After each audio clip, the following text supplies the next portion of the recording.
Perkenalkan, nama saya Nekade Dunovayanti. Saya dari kelas A2 Bangli, nomor absen 2. Nah, di sini saya akan melakukan praktik mengajar dengan materi bentang alam kelas 4 SD. Di sini dengan murid saya. Perkenalkan, nama saya Putri Lestari Andra Agusta. Saya kelas 4 SD. Saya sekolah di SD Negeri 1 Temesi. Oke, baik. Jadi, untuk Desta, apakah sudah siap untuk mengikuti pelajaran hari ini? Sudah. Oke, nah, Desta di sini jadi kita belajar mengenai bentang alam. Nah, sebelum kita masuk ke materi, apakah Desta pernah mendengar tentang bentang alam? Sudah. Oke, mungkin kalau mendengar bentang alam, pasti kita memikirkan tentang lingkungan sekitar kita ya. Jadi, nah bisa Desta perhatikan di sini pengertian dari bentang alam adalah merupakan bentuk permukaan bumi yang terhambar luas baik berupa daratan maupun perairan. Nah, bentang alam itu berupa daratan dan berupa perairan. Nah, bentang alam disebut juga kenampakan alam. Bentang alam dapat berasal dari peristiwa alam, namun ada pula yang merupakan hasil buatan manusia. Nah, jadi bentang alam itu bisa berasal dari alam yang menciptakan alam itu sendiri. Nah, ada juga bentang alam yang dihasilkan oleh manusia, jadi dibuat oleh manusia. Jadi bentang alam itu bisa dihasilkan oleh alam itu sendiri dan dibuat oleh manusia. Oke, kita lanjut ya. Nah, seperti yang Ibu sudah tadi bilang, bentang alam itu ada yang dibuat oleh manusia dan ada juga dibuat oleh alam. Nah, jadi pembentukan bentang alam itu seperti kalau yang berupa langsung dari bumi itu seperti gerakan lempeng bumi, erosi atau pelapukan, aktivitas gunung berapi, cuaca dan iklim, bencana alam, dan gerakan lempeng bumi. Jadi itu merupakan pembentukan bentang alam secara alami dari alam itu sendiri. Oke, kita lanjut. Nah, seperti yang sudah Ibu tadi bilang, gerakan lempeng bumi. Nah, itu merupakan bentang alam secara alami yang dilakukan oleh alam itu sendiri. Nah, dalam bumi terdapat lempeng-lempeng bumi. Jadi di bumi itu terdapat lapisan bumi yang disebut dengan lempeng bumi. Nah, lempeng bumi dapat bergerak dengan cepat maupun lambat. Nah, pergerakan ini kemudian menghasilkan bentang alam. Jadi pergerakan lempeng bumi itu juga menghasilkan bentang alam seperti gunung, lembah, sungai, dan lain sebagainya.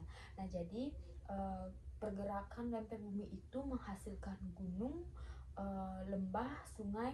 Nah, seperti yang viral akhir-akhir ini itu ada gunung di tengah sawah. Pernah nggak lihat itu?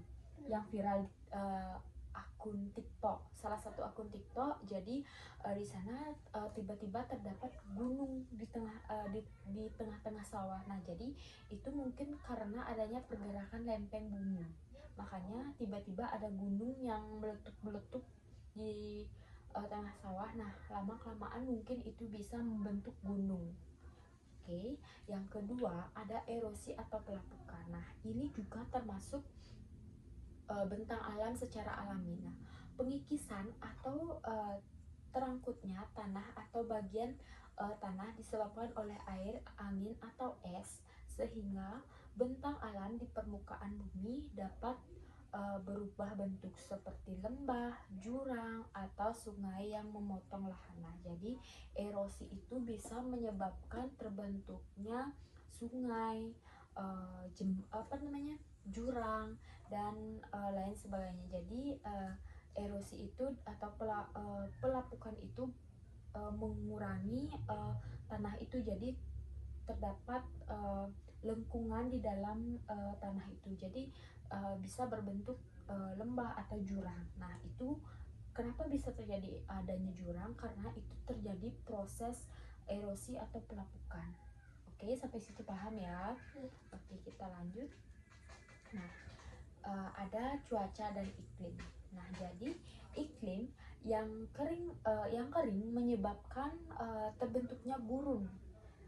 Iklim tropis yang lembab mendukung pertumbuhan hutan yang lebat. Nah, kalau iklim di bumi kita itu kering, akan terbentuknya gurun. Gurun itu berarti kering. Oke.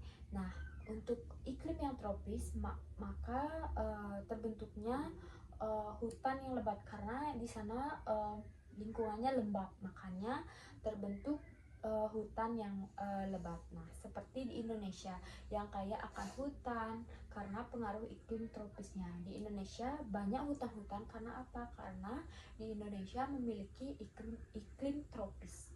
Oke, kita lanjut untuk aktivitas gunung berapi. Nah, di dalam letusan gunung berapi dan peleburan batuan di bawah permukaan bumi dapat menciptakan gunung berapi,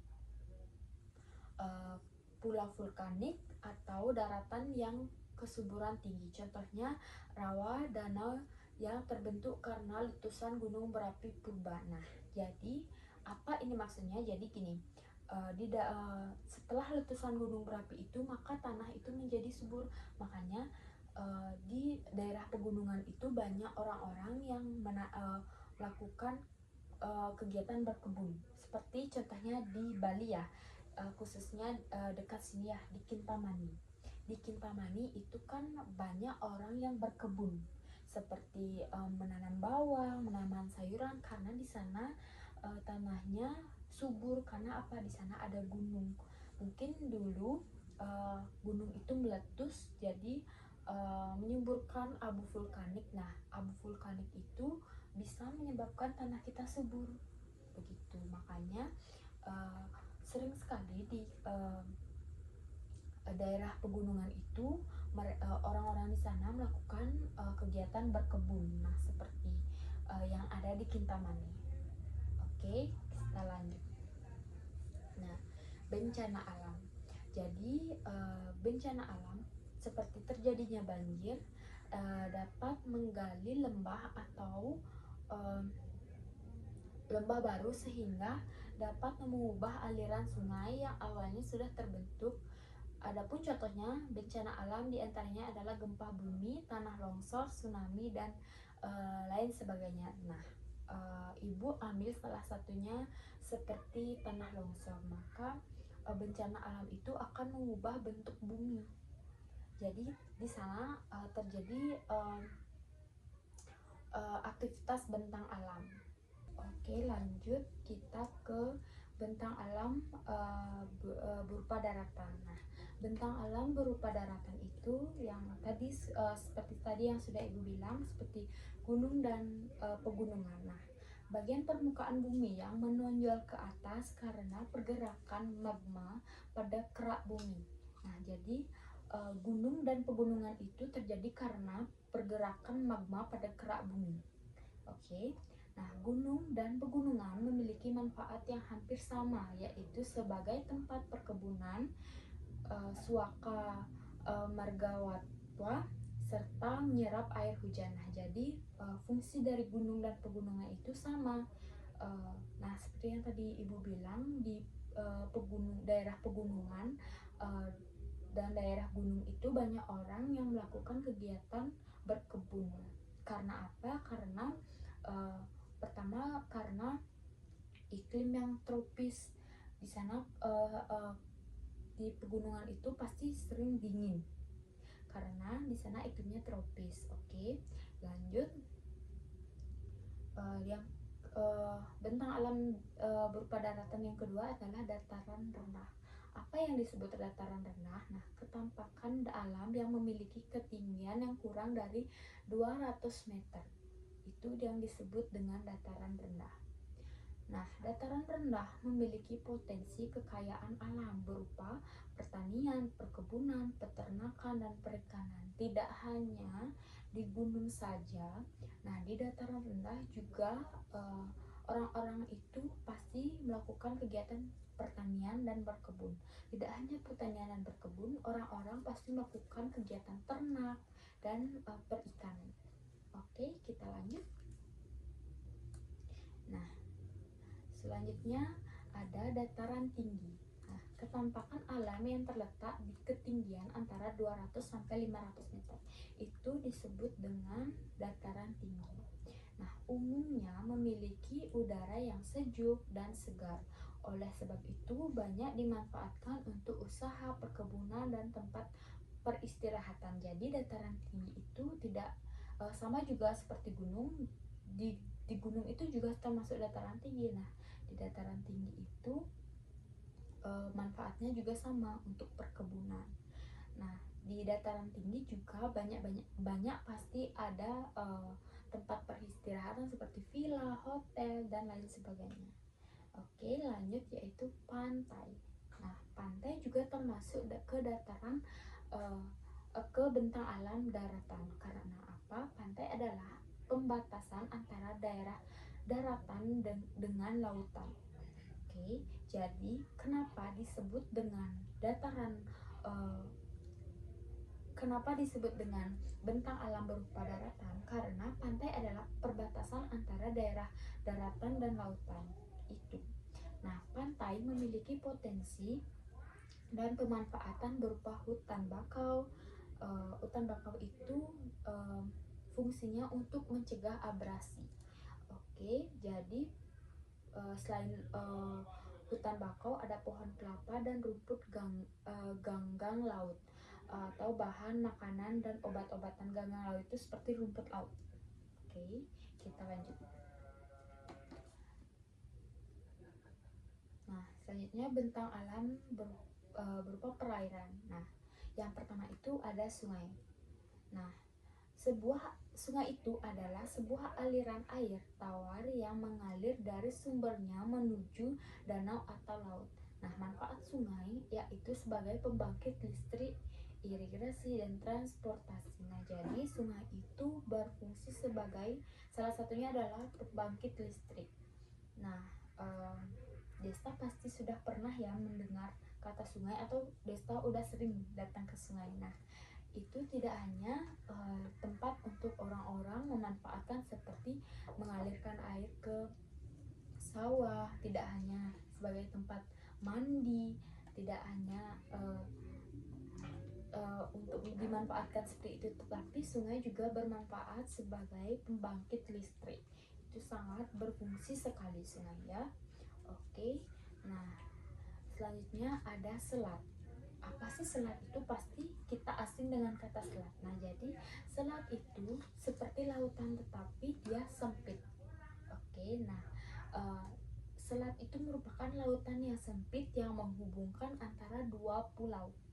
Nah, manfaat selat itu, nah contohnya di Indonesia adalah untuk menyeberangkan di antara dua pulau. Nah, di kita juga ada selat yang namanya Selat Bali, menghubungkan antara Pulau Bali dan Pulau Jawa. Oke, itu namanya selat. Perbedaan selat dan laut. Kalau selat itu ukurnya lebih sempit daripada laut. Laut itu kan luas, jadi selat itu lebih sempit daripada laut. Oke, ingat itu ya. Oke, kita lanjut. Yang selanjutnya ada teluk. Apa sih itu teluk? Nah, laut yang menjorok ke daratan. Laut dengan banyak teluk lebih mudah dikembangkan potensinya untuk dijadikan pelabuhan kapal transportasi maupun kapal nelayan. Nah, teluk itu seperti kalau kita di Bali itu menamai itu loluan, itu namanya teluk. Kalau kita di Bali biasanya menyebutnya namanya loluan ya. Oke, itu gampangnya kita mengingat. Jadi teluk itu lautan yang menjorok ke dalam.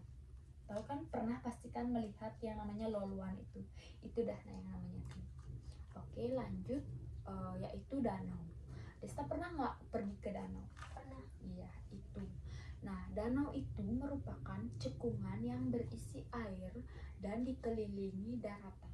Nah, air danau berasal dari air hujan. Kenapa danau? Padahal danau itu tidak ada aliran airnya. Nah, itu air yang ada di dalam danau itu berasal dari air hujan. Nah, selain itu uh, berasal dari sungai dan mata air di pegunungan. Jadi air di gunung itu uh, air yang ada di danau itu berasal juga dari pegunungan selain dari air hujan. Oke, danau memiliki manfaat antaranya adalah pembangkit listrik serta rekreasi. Nah, selain tempat rekreasi, danau juga dimanfaatkan sebagai pembangkit listrik sama seperti sungai. Oke, kita lanjut lagi dikit. Nah, lagi satu, laut. Pasti Desta nggak asing dengan kata laut. Mungkin Desta udah sering lancong ke laut. Nah, jadi apa sih itu laut? Arti sebenarnya laut. Nah, laut merupakan perairan yang luas dengan ciri air yang asin. Laut memiliki potensi berupa pengembangan budidaya ikan dan rumput laut dan menghasilkan garam. Nah, jadi di laut itu menghasilkan ikan yang sangat banyak, selain itu juga rumput laut dan menghasilkan garam. Nah, jadi garam yang kita makan itu dihasilkan oleh air laut. Itu di apa namanya? Kalau kita biasanya di sini itu penghasil garam itu berada di Kusambu. Ya. Oke, lanjut. Yang terakhir itu Tanjung. Apa sih namanya itu Tanjung? Nah, Tanjung itu adalah daratan yang menjorok ke laut. Pernah nggak ngelihat seperti gambar ini? Kalau nggak salah ini ada di Nusa Penida. Ini contoh yang ada di gambar ini adalah di Nusa Penida. Nah, jadi Tanjung itu merupakan daratan yang menjorok ke laut. Tanjung dimanfaatkan untuk tambak ikan serta pintu masuk lalu lintas perdagangan. Tanjung yang berada di kota-kota besar biasanya berkembang menjadi pelabuhan. Nah, seperti pelabuhan di Nusa Penida itu. Ini dia. Oke, lanjut. Nah, tadi Ibu sudah menjelaskan beberapa materi mengenai bentang alam. Mungkin sampai situ Desta ada yang ingin ditanyakan mungkin atau ada yang ingin Desta kasih tahu? Tidak. Oke, tidak. Jadi sudah mengerti ya sampai sana. Oke, kita lanjut. Nah, di sini Ibu ada latihan soal. Nah, ini ada dua gambar. Mungkin Desta tahu dengan gambar ini. Oke, sekarang Desta bisa menjawab dari gambar ini terdapat 3 pertanyaan dan gambar yang bawah juga terdapat 3 pertanyaan. Desta bisa menjawabnya. Ibu akan kasih Desta waktu untuk menjawab. Silakan. Ini untuk soalnya bisa dibaca ya. Di manakah tempat wisata pada gambar tersebut? Sudah? Nah. Untuk soal yang kedua, bagaimanakah bentuk permukaannya? Bagaimana bentuk permukaan dari gambar pertama ini?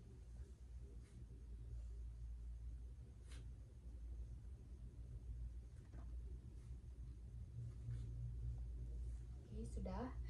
Yang ketiga, apakah tempat wisata ini termasuk bentang alam daratan atau bentang alam perairan? Jika iya, kenapa? Silakan jawab menurut Desta. Tadi Ibu sudah menjelaskan panjang. Mungkin Desta ada hal yang Desta ingat.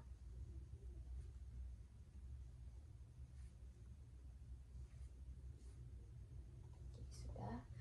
Untuk gambar yang kedua, perhatikan dulu gambarnya. Ibu akan membacakan soalnya. Di manakah tempat wisata pada gambar tersebut? Oke, sudah. Bagaimanakah bentuk permukaannya? Bagaimana bentuk permukaan dari gambar kedua ini?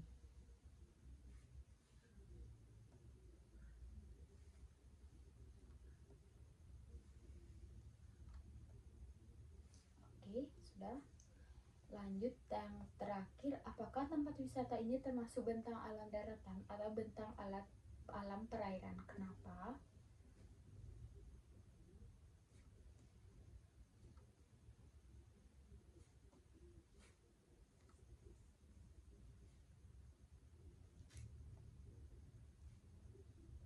Oke, sudah. Jadi kita akan bahas bersama-sama ya. Untuk soal yang pertama, di manakah tempat wisata pada gambar tersebut? Gunung Agung. Ya, betul sekali. Gambar ini sudah jelas merupakan gambar Gunung Agung. Oke, lanjut untuk pertanyaan yang kedua, bagaimanakah bentuk permukaannya? Permukaan gunung kerucut dan menjulang hingga ke atas. Oke, betul. Jadi bentuk permukaan gunung itu menjulang tinggi ke atas, berbentuk kerucut. Betul sekali. Untuk soal yang ketiga, apakah tempat wisata ini termasuk bentang alam daratan atau bentang alam perairan? Kenapa? Bentang alam daratan karena gunung berada di daratan dan bentuknya menonjol dan menjulang tinggi. Ya, betul sekali. Jadi gunung itu merupakan bentang alam berupa daratan karena bentuknya yang tinggi menjulang ke atas. Oke, lanjut untuk gambar yang kedua. Pertanyaan pertama, di manakah tempat wisata pada gambar tersebut? Pantai Lovina. Ya, betul sekali, Pantai Lovina.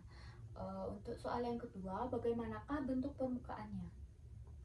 Permukaan Pantai Lovina terdapat gelombang air pasang surut dan terdapat banyak organisme laut seperti lumba-lumba. Oke, betul sekali. Seperti gambar ini, di sini ada organisme berupa lumba-lumba. Jadi Pantai Lovina itu terkenal dengan lumba-lumbanya yang sangat indah. Oke, lanjut. Apakah tempat wisata ini termasuk bentang alam daratan atau bentang alam perairan? Kenapa? Bentang alam perairan karena berbatasan dengan laut dan terbentuk oleh alam yang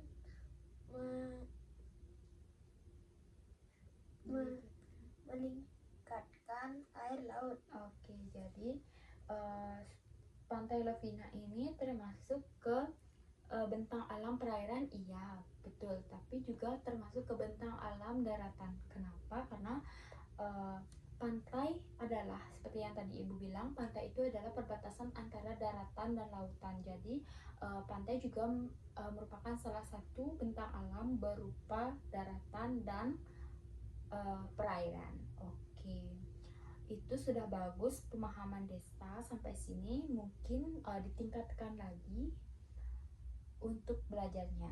Oke, karena materi kita sudah habis, terima kasih untuk Desta sudah mendengarkan materi dan sudah mengerjakan latihan soal pada hari ini. Mungkin sampai sini Desta ada yang ingin ditanyakan? Tidak. Oke, terima kasih. Sekian praktik mengajar saya. Jika ada kesalahan saya mohon maaf. Kami tutup dengan Paramasanti. Om Santi Santi Santi Om.